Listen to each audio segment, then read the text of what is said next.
Alors, dans cette manipulation sur ECRAS, nous allons faire la courbe d'exploitation d'une retenue d'eau. Et c'est un workflow qui va se baser uniquement sur la courbe d'exploitation d'une retenue d'eau pour l'irrigation d'un périmètre irrigué. Alors, ça, on va faire la courbe d'exploitation ici. Ça sera en deux parties. Alors, cette partie en bas, n'est-ce pas, c'est la partie pour le périmètre et l'irrigation du périmètre. Nous n'avons pas encore conçu cela, n'est-ce pas? Mais l'idée, donc, voilà pourquoi nous avons fait les canaux d'irrigation. On peut le voir ici dans le terrain. Les canaux d'irrigation ont été conçus. Voilà, ici, dans le TN, voilà, on s'est limité aux canaux secondaires ici. Mais ici, on a un canal principal qui part, n'est-ce pas, du niveau, donc, ici, donc de la prise. Alors, nous avons mis une pompe simplement, mais c'est une prise parce que c'est une prise d'eau gravitaire. Mais on a utilisé une pompe, mais ça revient au même puisqu'on a calé la pompe à un débit unique. C'est pour voir un peu la manipulation. Et donc, voilà le canal tertiaire, le canal primaire ici, qui est là, qui est bien visible. On va donc désactiver certains éléments ici pour qu'on puisse mieux voir. Là, voilà. Donc, voilà, ici, un canal primaire. C'est facile à tracer. Donc, on peut faire un périmètre irrigué et visualiser et modéliser donc l'écoulement, l'irrigation pour voir si l'irrigation peut passer. On peut le faire. Alors, ici, par exemple, nous avons le canal ici. Voilà, qui peut être bien tracé. Voilà, ici, on voit déjà la forme. On a les canaux secondaires qui sont là. On a donc les canaux secondaires qui sont liés donc au canal primaire. On a aussi les drains. Voilà, on a le drain principal qui est là. Et on a les drains secondaires qui sont là, qui sont liés, eux, au drain principal. Donc, l'eau vient par là et sort par là. On a ici, nous avons tracé, donc c'est sous retenue d'eau, donc nous avons tracé une digue ici, une digue ici. Donc, nous avons tracé cette digue-là, voilà, qui est là. Et donc, voilà notre modélisation. Alors, cette modélisation, elle va se focaliser uniquement sur la retenue d'eau. La retenue d'eau. Alors, ce document accompagne ce workflow. C'est un document conçu à ce sujet. Donc, voilà, la modélisation, ainsi de suite, les différentes phases que nous avons avec tout ce qui a été fait, bien expliqué. Donc, concernant uniquement donc, la retenue d'eau, concernant uniquement la retenue d'eau et aussi la modélisation du TN, du terrain naturel, la modélisation. Ce document donc résume toute la manipulation. Alors, je vais montrer rapidement de quoi il s'agit. Alors, cette manipulation, donc, vous aurez les fichiers de la manipulation, les fichiers projets de la manipulation, ce document-là, puis cette vidéo. La première des choses qui a été faite, c'est quoi? C'est de créer donc la géométrie. Nous avons créé la géométrie.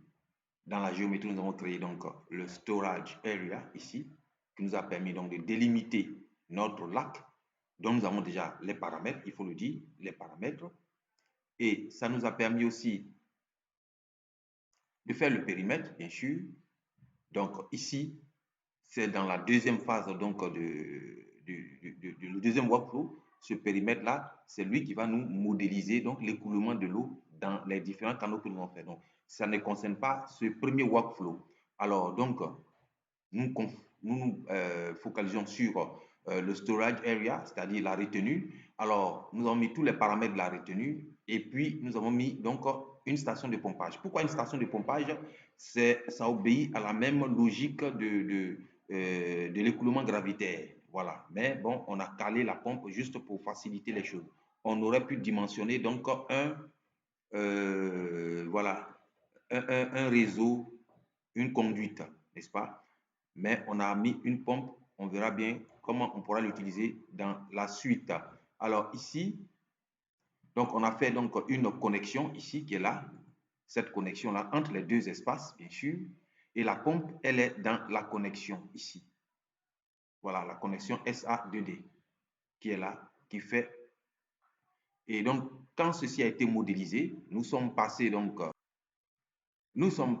ici, donc au menu principal, et nous avons donc cliqué sur le Geometry Data Editor et qui nous a permis donc de paramétrer nos différents éléments. Déjà, la pompe qui a été paramétrée ici, nous avons cliqué là.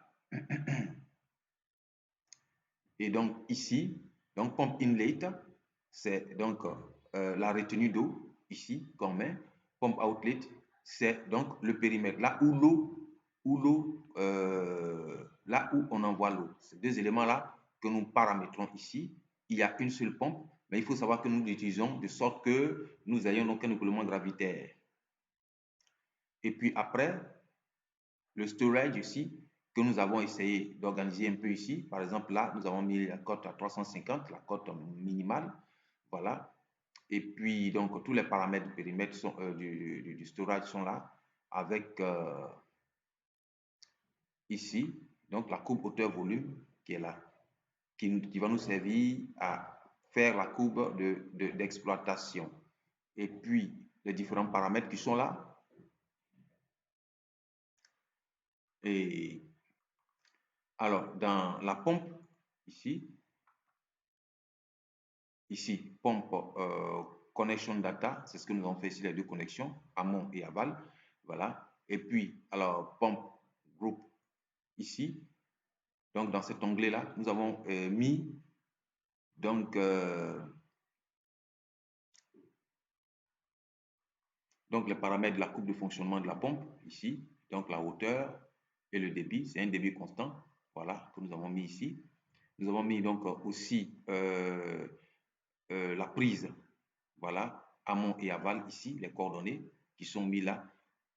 On peut les récupérer ici à partir de là en cliquant là et en allant cliquer sur l'entrée et la sortie de la conduite de la pompe ici.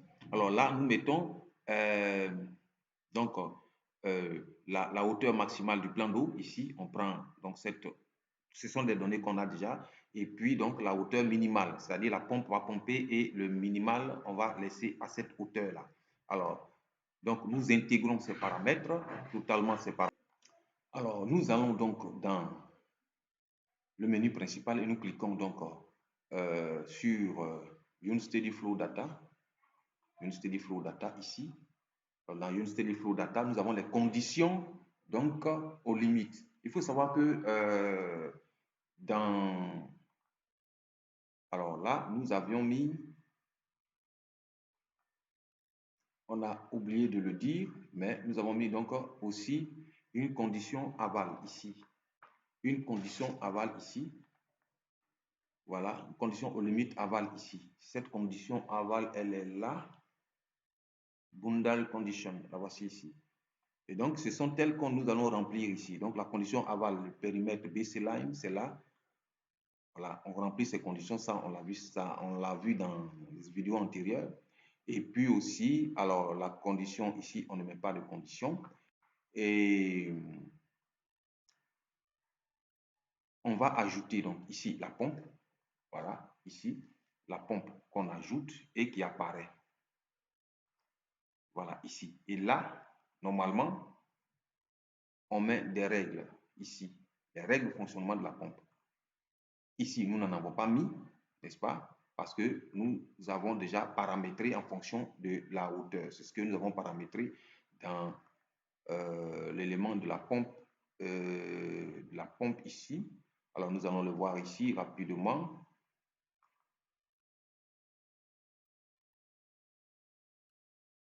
Dans le fonctionnement de la pompe, ici. Donc, water surface, ici, en haut.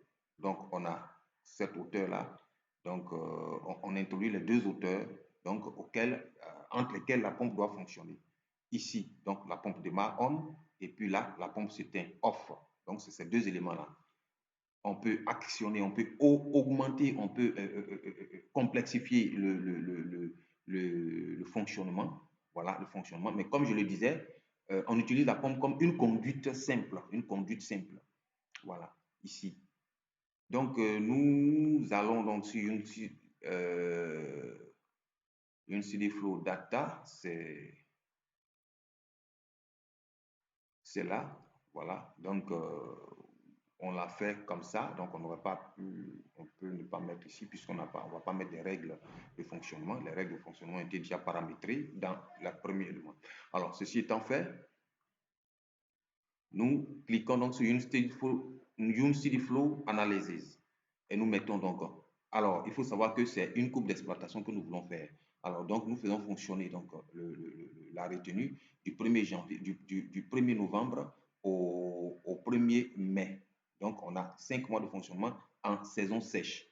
En saison sèche. Et donc, voilà pourquoi donc, la retenue, elle est au niveau maximal à partir de novembre, donc à la fin de la saison des pluies. Et ainsi de suite, donc, ce qui nous permettra de faire. Alors, nous avons paramétré les différents éléments ici. Donc, on commence 1er novembre, on termine au 6 mai. Et puis, voilà, on a mis 0 et on fait compute. Ce qui va nous donner donc, nous revenons dans RAS Mapper pour vérifier les résultats et nous revenons ici. Donc, c'est notre plan que nous allons utiliser. Nous utilisons ici, voilà, plot result, time series, ici.